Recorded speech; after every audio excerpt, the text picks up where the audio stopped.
And welcome to economics class. Today we're going to be looking at the economic roles of the government. So we're really going to be looking at how the government is going to play a role in influencing your life and the life of people in your community on a daily basis, on a yearly basis. So we'll get started.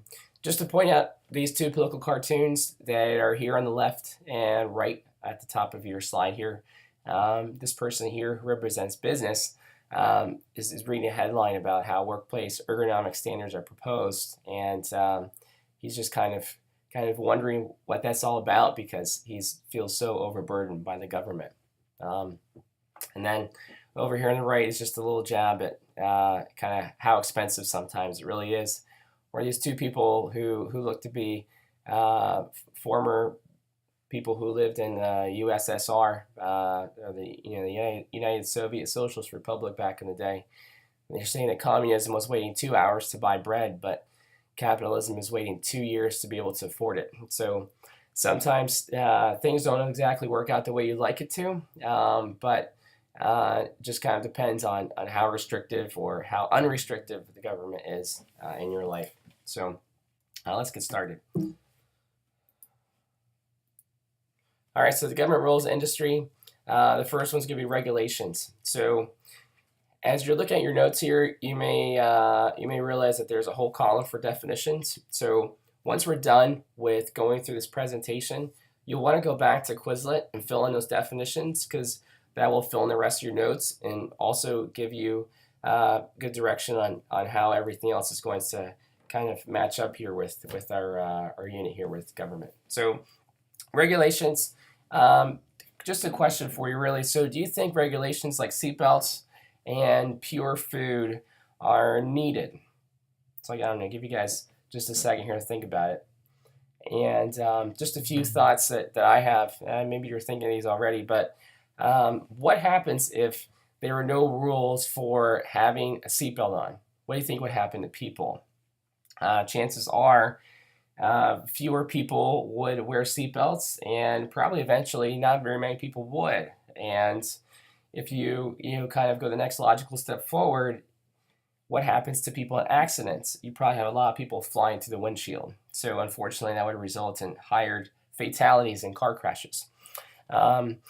Also, pure food. So think about this: if the government did not have any regulations for where you can get your food from and how long it's supposed to be good for, and basically like the integrity of the whole process, as far as is the animal healthy, is the place is being slaughtered going to be a clean place, and are employees treated well, and is your food transported properly so when you get it, it's not poison. So you all are for the most part juniors, so you just recently, probably a few weeks ago, went through the Progressive Times, and one of those authors, which I'm sure you probably came across quite a bit, was Upton Sinclair and The Jungle. So his was about the Chicago meatpacking industry. And to be honest, if we didn't have the government regulations we have today on food, we would probably have more places like The Jungle that Upton Sinclair talked about. So we would probably be eating more old, moldy, just gross meat rather than fresh, organic, and healthy food. So why or why not? You guys can think about it. Deregulation. So in some cases, people want to have less restrictions, and in some places, people want to have more of a government presence. So the political cartoon here on the right is kind of poking fun at two different places in our country. So in the 1980s, people felt like there was too many government regulations going on, especially during like the Cold War time. So they were just saying, there's too many restrictions, get off my back. And then once the housing market really popped and a lot of people lost money in the stock market, people were really wondering, where's the government now? And are they going to help us out? So another question for you all. So what problems and benefits might arise from deregulation in the following industries? So trucking. Let's think about this. So I'm pretty sure that there's a regulation that says truckers have to take a break after, I think it's 12 hours of driving. So imagine if the truckers or truck companies who hired people said there's no more limit. So they would push their drivers to the max so that they would be able to have all these deliveries made on time. And just think what the consequences of that would be. You'd have drowsy drivers, you have more accidents, you'd have a less consistent shipping industry across the main part of America, and deregulation in that area would be bad. It would obviously increase the risk of driving. It would also decrease the regularity that we all enjoy in America from the trucking industry, which is how, to be honest, most of us get all of our food, clothes, and electronics that we have. The second one here is food processing. I already mentioned this. So, just imagine if you went to your local grocery store and there was no regulation for any kind of hold time. I bet that grocery stores would probably resort to coloring their food and changing the way that looks or smells so that you would be able to buy it and they would still be able to make some money off of an inferior good, or really an unhealthy good that would not be good for you at all. Restaurants. So restaurants have certain hold times with food. For the most part, if something's been sitting out on the food line after 45 minutes, you're honestly supposed to throw it away, because when you have hot food, especially hot food that has protein inside, it can actually collect bacteria that could make you sick and might potentially kill you. So it's happened in some fast food restaurants where some people, even some children, have bought food and the food's been poisoned somehow by bacteria because of poor adherence to regulations that have already been set. So if we had less regulations in the restaurant industry, instead of just having these accidents be a occurrence that would happen rarely, it would probably happen on a more regular basis. The next point here is going to be economic stimulus. So one of the first things that President Obama did when he became president in 2009 there was he passed a stimulus plan. So I was actually taking an economics class at the time, and I thought it'd be a good idea to go research the stimulus plan, since obviously that's economically related. So I looked at it, and the plan was actually to spend or to put into the American economy about $900 billion, and counting the interest that we have to pay back on it, which we still haven't, would be over $1 trillion. So we added $1 trillion to our national debt almost immediately when he became president. So a lot of that was meant to put money into the economy to get people up and running again. Some people felt the relief, while a lot of other people did not. So stimuluses from the government are often very hotly debated, because the effectiveness of those programs may not really be as much as you think, and that maybe not as much as you want. So usually with economic stimulus, the government's going to take out a loan or a debt to start to have projects or to get people back to work. So you all are studying World War II, I think, right now, and for the most part, your World War II president, Great Depression president, is FDR. FDR very famously came up with this New Deal, and the New Deal primarily was economic stimulus. So he put America into debt to get it back to work in hopes of figuring out something along the way to help get everybody back to work. So as you all know, December 7th, 1941 came around. Japanese bombed Pearl Harbor, and then we were back in full swing with industry for producing goods for our allies, producing goods for us, and that's what really got us out of the Great Depression. So you may have a different feeling about this.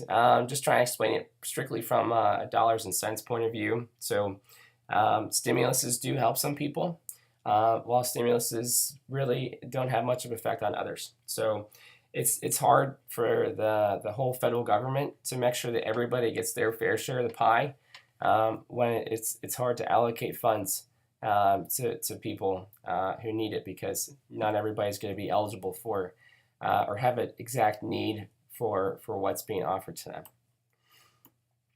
The next point here is going to be protection of private property. So as members of a democratic republic, we have the ability to own our own private property. It's not collectivized. It's not owned by the state. It's not owned by the government. There is some government-owned land, like, for example, national parks. But for the most part, if you want to own your own land, you can. And it can be something as small as your townhouse or apartment, or it can be, a couple 100-acre ranch in like Texas or something like that. So,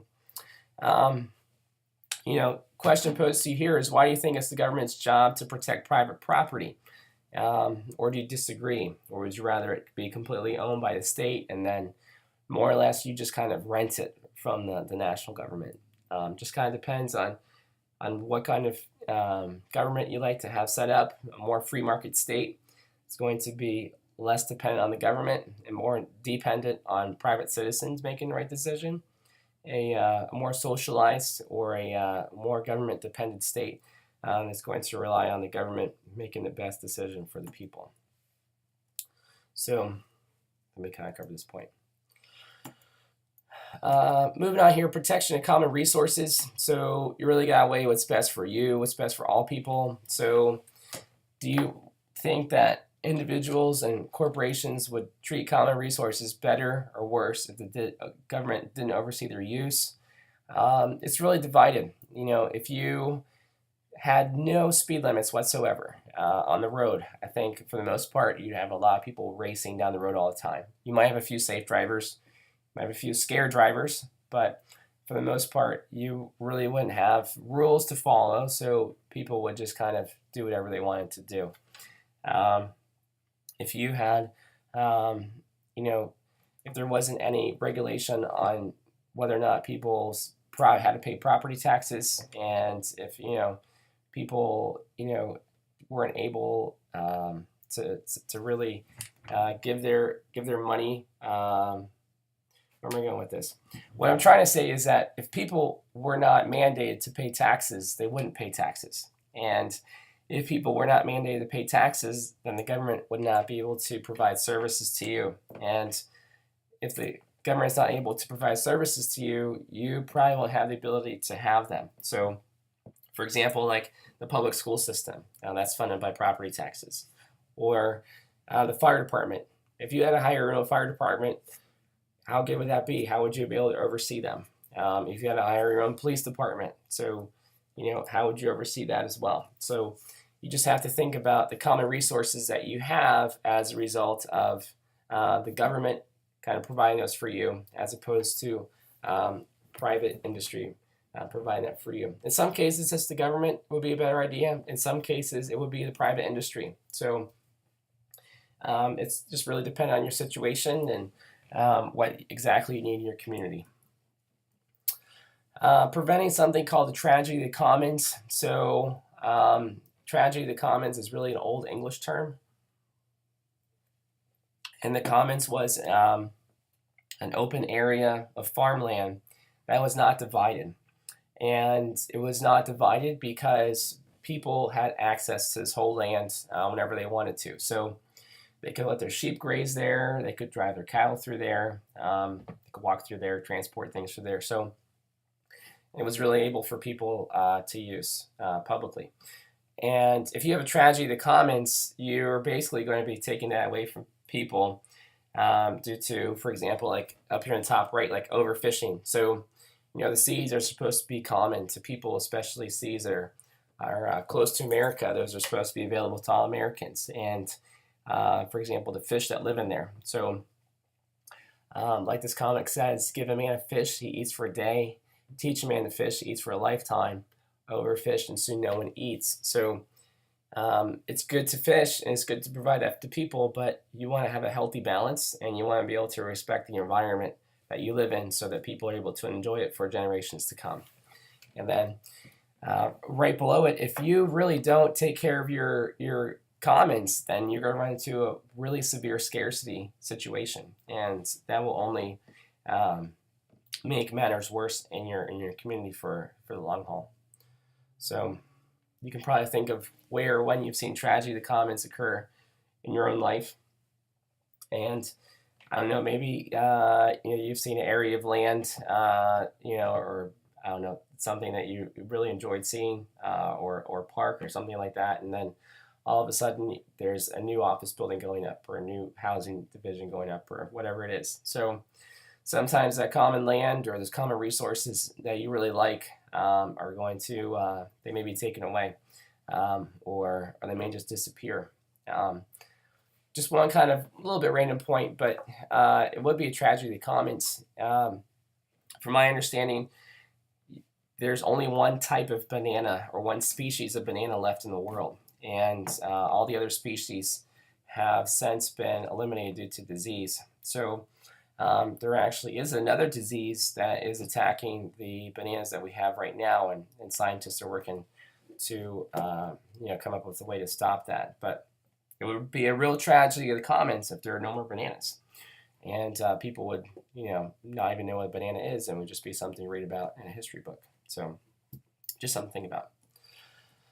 Okay, use eminent domain. So, for example, if I own a coffee shop and my colleague, Mr. Paterio, owns a hair salon, and we have our businesses in the same shopping center, but then one day the government comes and tells us that they want to build a new highway, and the shopping center is in the way. So, what do you think? Should Mr. Paterio and I lose our businesses just simply because the government wants to build a new highway?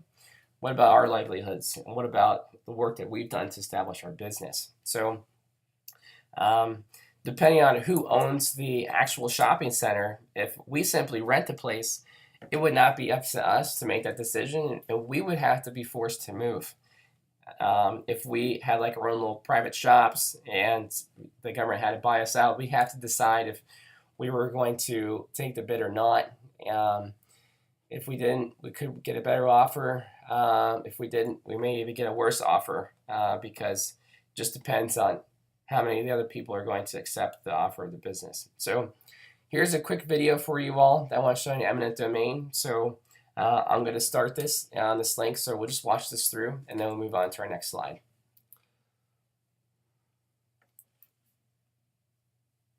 Eminent domain. The power of the state to take private property for public use for the payment of just compensation. This is going on today in Anna, Texas. Let me tell you our story. The Luscombe family heritage dates back to the 1800s, with the original Luscombe homestead being built in Anna in 1913. The family grew with the land, and the Luscombe farm became a community in itself. The path for the horse-drawn farming equipment became what is now the two-lane country road, Foster Crossing.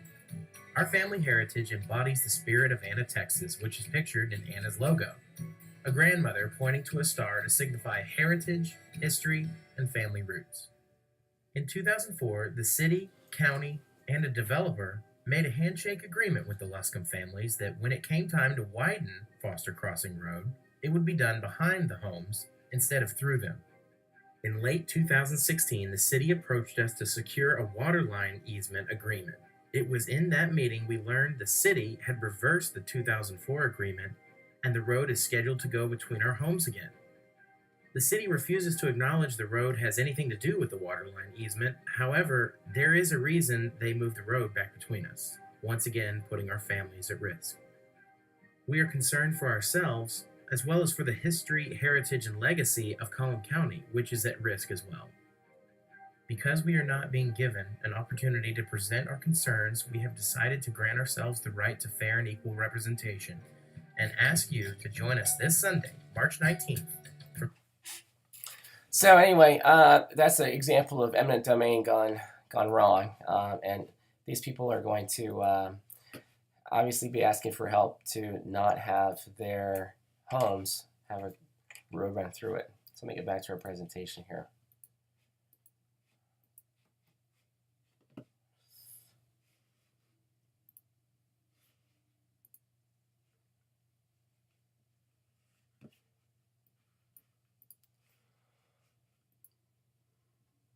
All right, back to our presentation. So protection of intellectual property.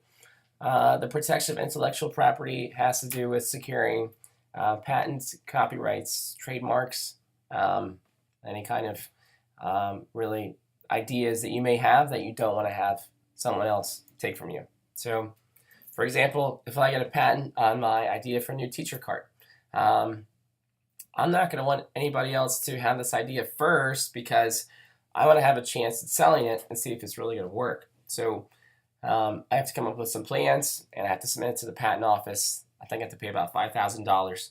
And then I have to see if they're going to accept my petition for a patent or not. If they do, then it's going to be patented and no one else can copy that cart for a period of time. So it will allow me to get my business off the ground. The patent office is going to refuse more than it actually accepts, so you definitely have a very strong chance of it not being accepted. But there are other ways that you can go about having your item or your idea kind of protected for a time, so that people aren't exactly able to completely copy your idea and then take away some of the profits that you may enjoy. The next one here is going to be vouchers. So if vouchers were given to your parents or taxpayers so that you could go to a private school for free, would you go? So think about this as we watch the next video clip. If you're like most consumers, you're probably very careful about how you spend your money. You compare products, weigh your options, and then make a decision. But what if this choice was taken away from you? This is School Choice, made simple. Brought to you by the Heritage Foundation. Consider the story of two towns, Choiceville and Districtville. In Choiceville, residents enjoy a wide variety of grocery shopping options. For example, at the Green Pea Market, Jill finds a large selection of vegetables. At the Big Steer Butcher, Jim purchases prime cuts of meat. And at the Mega Mart, Jenny buys bulk items for her large family. Each resident can choose the supermarket that best meets their needs. And because residents have a choice where they spend their grocery dollars, supermarkets in Choiceville try very hard to keep their customers happy. For example, at the market on 5th, customers enjoy fresh bread throughout the day. While at the Westside Market, customers can count on short lines and friendly cashiers. For residents in Choiceville, grocery shopping is a delight. Districtville, on the other hand, well, that's a different story. For as long as residents can remember, the town has been divided into districts. Residents are required to pay into a general fund, which then redistributes money to grocery stores in town. As a result, residents don't pay for groceries when they go to the store, but there's a catch. They may only shop at the store assigned to their geographic district. And because residents of Districtville can't choose the store that best meets their needs, Cindy has a hard time finding fresh vegetables. Tom can't get prime cuts of meat. And Sally has trouble purchasing large portions for her family. In fact, residents of Districtville often have trouble finding even basic staples to meet their needs. Not to mention the terrible customer service, long lines, and reduced hours of operation. Without competition, grocery stores in Districtville have little incentive to keep their customers satisfied, and residents are not happy with the situation. Does Districtville sound a bit absurd? In many ways, it's not so different from how the U.S. education system works today. Money collected from taxpayers is used to fund public schools, which children are then assigned to by geographic location. This one-size-fits-all approach doesn't do a good job meeting needs, and the absence of competition often results in poor levels of service and lackluster academic performance. Fortunately, when we understand the problem, it's not difficult to identify a solution. Across America, more and more states are giving parents the freedom to choose how their education dollars are spent. School choice allows parents to choose a school that best meets their child's needs, whether public, private, virtual, charter, or homeschool, regardless of the specific zip code where they reside. This allows parents to spend their education dollars how they see fit. Studies have shown that when parents have a choice, academic performance and graduation rates tend to rise, and competition between schools creates a strong incentive for improvement. Finally, parental choice ensures that all children have options. So just because a child lives in a low-income neighborhood does not mean that that child has to attend a poorly performing school. If you'd like to learn more about school choice, please. All right, so there's an argument for you there about having vouchers for schools and also having the ability to choose between school choice. So let me get back to our presentation here, and it's coming back up now. Right, so that is a little bit about vouchers. So there's pros and cons with vouchers. Some people, would say that it would give them better choice, like we saw in the video. Some other people might also say that vouchers are a problem because people would, too many people would take too much money out of a particular school district. But to be honest, if the school was performing at a good pace and at a good level already, you really would not lose too many students, which would negatively affect your ability to have the school be open. So just like everything, there's pros and cons, but just to be aware of that system. A couple more here, redistributing income. So again, Mr. Pateri and I are going to pay taxes on our large incomes from our thriving tandem lawn chair balloon business. So is it fair that those tax dollars are used to provide others with food stamps? Even though Mr. Pateri and I are doing well and we have no real need to even pay for food from the government. So that choice is up to yours. I'll leave that decision up to you. But I do want to give you a video of a person who's actually living on food stamps in San Francisco. So I actually want to stay on this slide. So here's another video for you guys. It's relatively short, but check it out.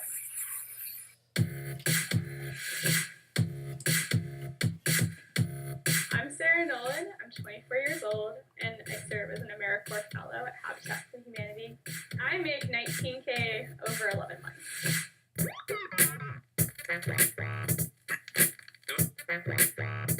The math just wasn't adding up, and I realized despite my hatred of paperwork and despite the fact that it made me kind of uncomfortable, I had to apply for food stamps.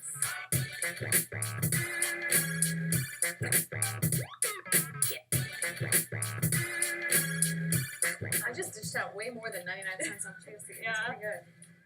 I'm looking at different apple varieties and pounds and how much it costs per pound and trying to do some mental math, which is not exactly my strong suit.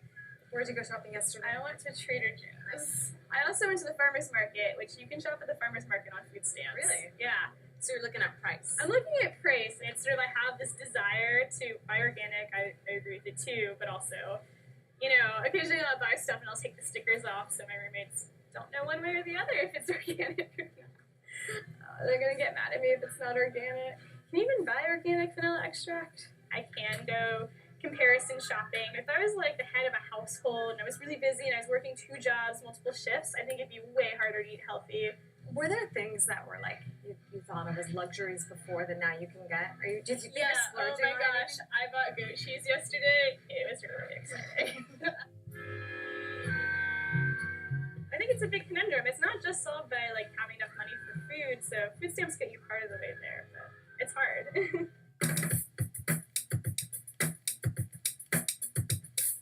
I make about $750 every 2 weeks, and I spend $750 of it on rent a month.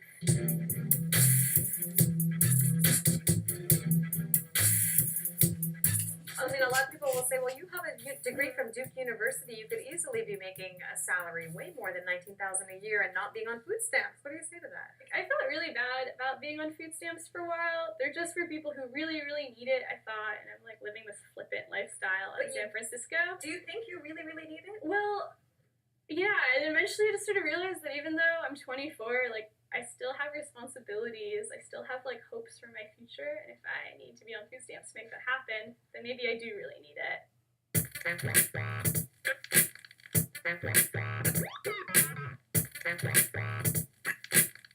You can cut the zucchini. Okay, should I do it here?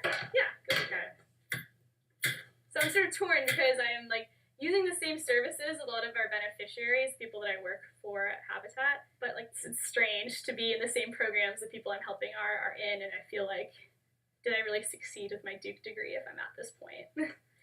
Like, part of the reason I'm doing Life Sacrifice to do what I do is because I like it. Like, I like talking to people about what's going on in their lives.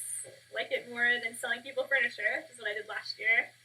Things they don't maybe need. You made more money doing that? Oh yeah, definitely. I made like a normal Bay Area salary then. And I was in a position, like we were talking about earlier, where I was privileged enough to do something different, take a risk. Like, I'm 24.